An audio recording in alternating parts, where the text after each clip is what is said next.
Hello, my name is Brother Sean, and I would like to share with you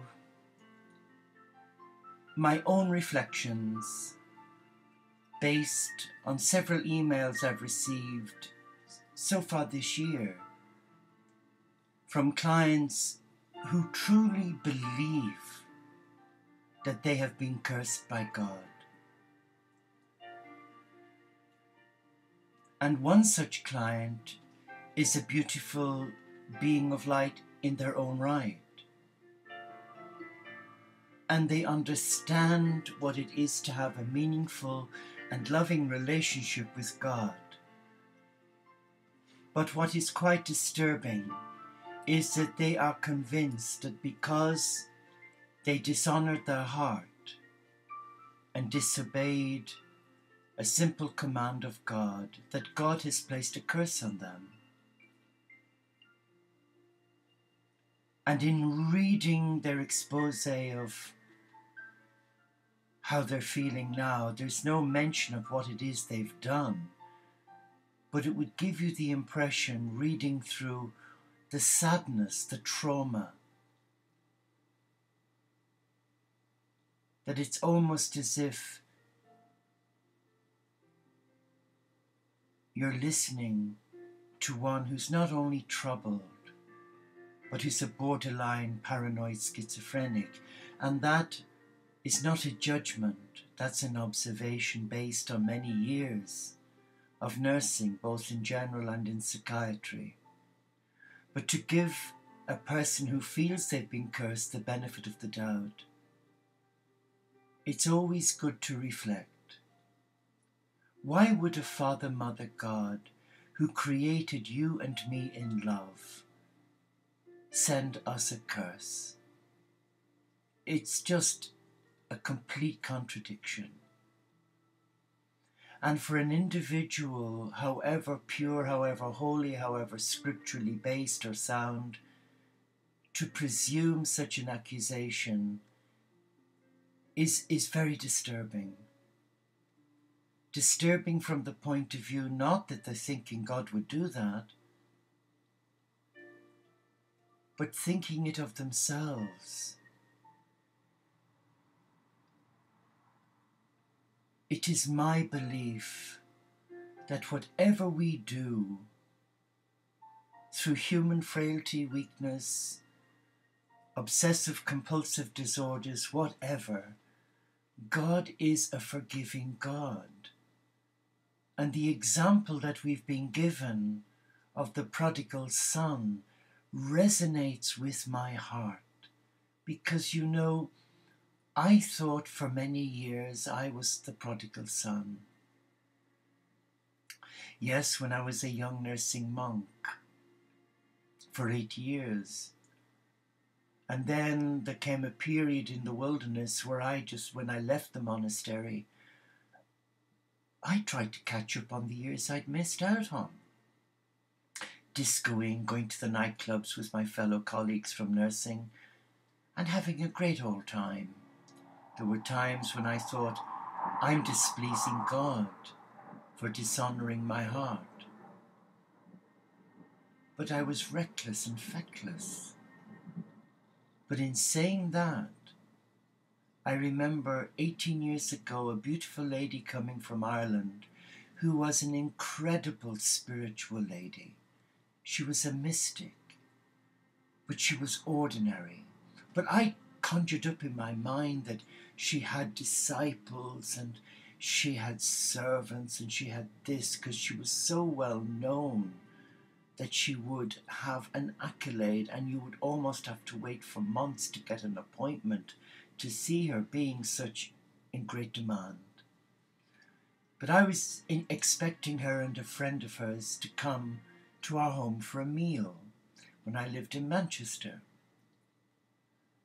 And when I heard the car pull up, I went out, opened the door, out she got. She threw a bottle of whiskey into my arms and 100 cigarettes duty-free, and I thought, oh my God, this isn't a woman who's spiritual. She's like the rest of us, down to earth. But I was wrong. She was human, she was endearing, she was approachable. She wasn't away with the fairies. She wasn't full of ego. She was full of love. And at that time a dear friend of mine was there who never went to church. Oh, it was an effort. Oh no, that's for fools. But I religiously went every Sunday and several days during the week when I was a charge nurse at a busy teaching hospital in Manchester. So I almost convinced myself that I was a holy Joe. But then when she opened her arms and she asked my friend to come forward, and before she even touched them, they fell into the spirit. And I'm looking and I'm thinking, what the hell is going on here? It shouldn't be them that's lying there in ecstasy, it should be me. The arrogance of me. I was so arrogant. And I'm thinking I'm the prodigal son. I wasn't. I was his brother. I was his brother. I was full of envy. And that took a lot of stomach to take that on board. But over the years I've since realized, and I hope it will allay any fears that anyone may have, that God deliberately places a curse on his children for their disobedience. No, that is not true. But what is true, the Father, Mother, God gave us a parable, a story of how the young son was given his inheritance. He didn't want to work on the farm. No. He was meant for better things. Strikes me he was a bit of a drama queen. Possibly an Aquarian. Or he may have been like me, a Sagittarian born on the cusp of Capricorn. Hello? I don't know my star sign, so let's forget it. But let me share with you. The sun went off, and he had a great old time. He lived it up. He spent every penny on wine, women, song, pole dancing, probably porny videos, whatever. And one day he found himself in a pigsty, bladdered drunk. And he thought, there's my brother there, being well looked after, and my father, and all the servants who are treated equally. And here am I in this pigsty. So something said to him, dust yourself down. Go home to your dad and say you're sorry. That did it for me. And then the parable, the storyline goes, the father could see the son in the distance, and though he was an old man, he ran. He must have been breathless, but he ran to embrace his long-lost son. And when he hugged him, he hugged him. And when he loved him, he truly loved him. He put aside the squandering. He didn't reprimand him, say, look what I've done for you, you selfish, good-for-nothing brat. No, he didn't recriminate, he didn't judge. He embraced him in love. And that's the example I give you of how God is with you and me. And the son was envious, the other son.